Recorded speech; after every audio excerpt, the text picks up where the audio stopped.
Washington, D.C., 1971. A city already grappling with social unrest and racial tensions found itself in the grip of a new kind of terror. The Freeway Phantom, a shadowy figure, stalked the streets, targeting young black girls. Fear and paranoia seeped into everyday life as the body count rose. Each victim, a daughter, a sister, a friend, vanished into the night, only to be found strangled, discarded along the city's desolate roadsides, often near a freeway. The Freeway Phantom case, a chilling episode in American criminal history, remains unsolved to this day.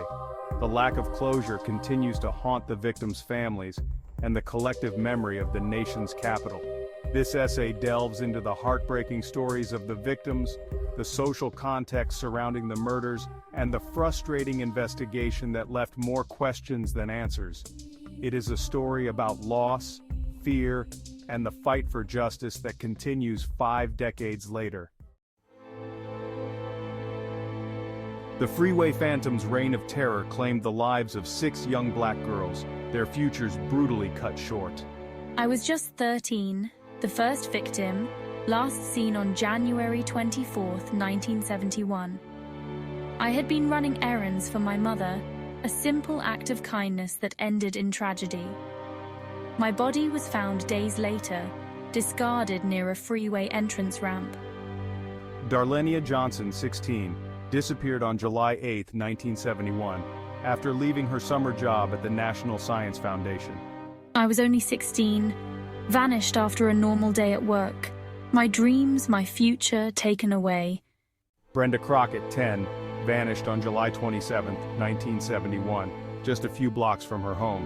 I was just 10 years old with so much life ahead of me. I disappeared so close to home. Nenemoshia Yates, 12, was last seen on October 1, 1971, after leaving a grocery store. Brenda Woodard, 18, disappeared on November 15, 1971, after leaving her high school. Diane Williams, 17, was last seen on December 1, 1971, after leaving her boyfriend's house.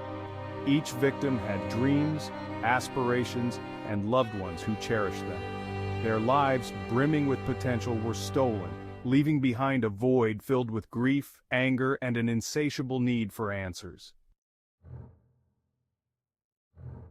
The early 1970s in Washington, D.C. was a time of profound change and upheaval.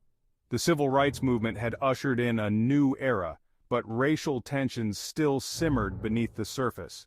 The Vietnam War raged on, dividing the nation and sparking protests across the country. Against this backdrop of social and political turmoil, the Freeway Phantom's crime sent shockwaves through the city. Fear gripped the black community, particularly parents of young girls. The killer's choice of victims, all young and black, fueled suspicions of a racially motivated hate crime. Parents warned their children about the dangers lurking in the shadows, instilling a sense of fear that permeated everyday life. The city held its breath, united in fear and desperate for answers.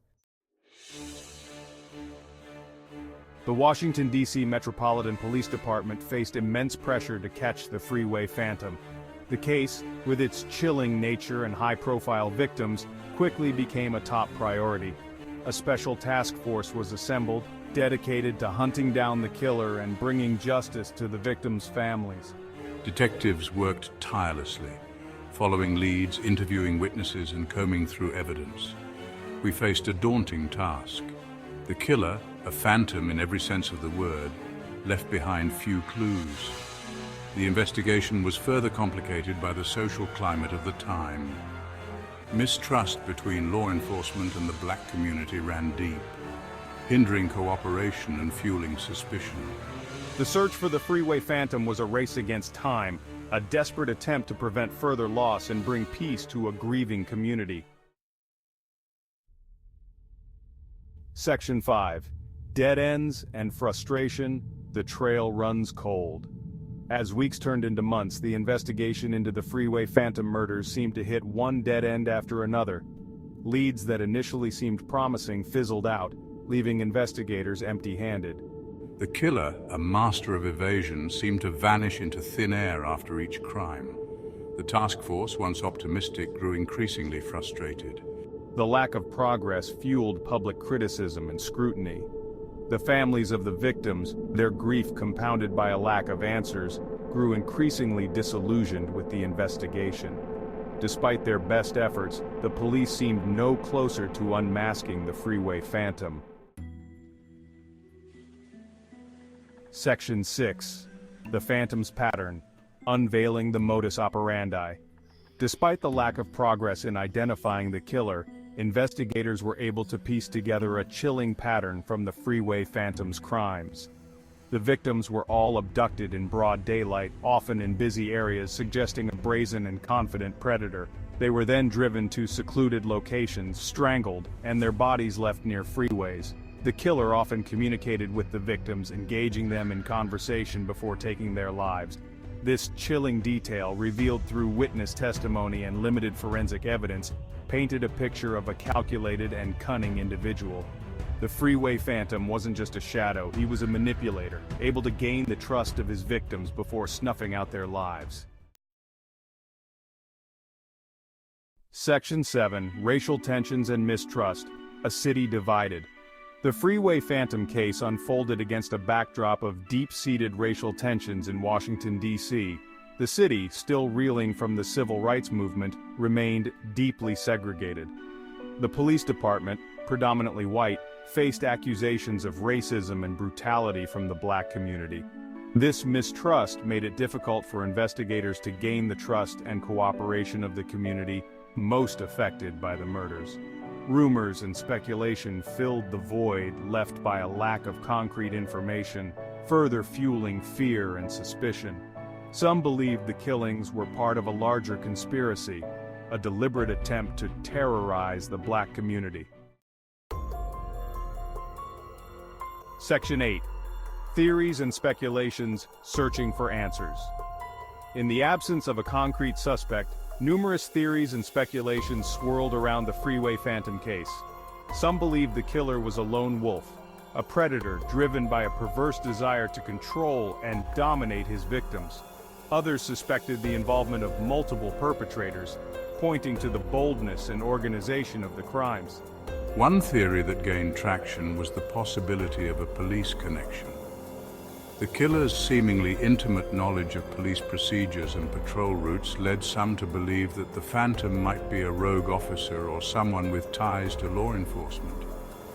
Despite years of investigation and countless hours poured over evidence, the true identity of the Freeway Phantom remains a mystery. Section 9. A Community Haunted. The Unsolved Case's Impact. The unsolved Freeway Phantom case left an indelible scar on the Washington, D.C. community. The victims' families, denied closure and justice, continue to grapple with their loss. The fear that gripped the city during the Phantom's reign lingered long after the murders stopped.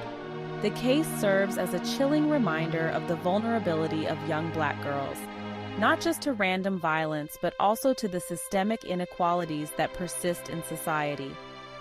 The lack of resolution fueled a deep sense of mistrust in law enforcement, a wound that continues to fester decades later. Section 10. Remembering the victims, keeping their memory alive. Despite the passage of time, the victims of the Freeway Phantom have not been forgotten. Their families and loved ones continue to keep their memories alive, sharing their stories and advocating for justice. Community organizations and activists work tirelessly to ensure that the case remains in the public consciousness. Annual vigils and commemorative events serve as a reminder of the lives lost and the ongoing fight for answers. These gatherings offer a space for healing, remembrance, and a renewed call for justice. The victims, though forever young in the memories of those who loved them, deserve to be remembered not just for how they died, but for who they were in life. Section 11. A Call to Action: Justice for the Freeway Phantom's Victims. The Freeway Phantom case, though cold, is not closed. It is a reminder that justice delayed is justice denied. The victims, their families, and the community deserve answers. The passage of time should not diminish the urgency to find the truth. This is a call to action. Anyone with information, no matter how small or insignificant it may seem, is urged to come forward. The smallest detail could be the missing piece of the puzzle that finally cracks the case wide open. The families of Carol Denise Spinks, Darlenia Johnson, Brenda Crockett, Nenemoshia Yates, Brenda Woodard, and Diane Williams deserve justice. Let us not rest until their killer is brought to justice and their memories are honored with the truth.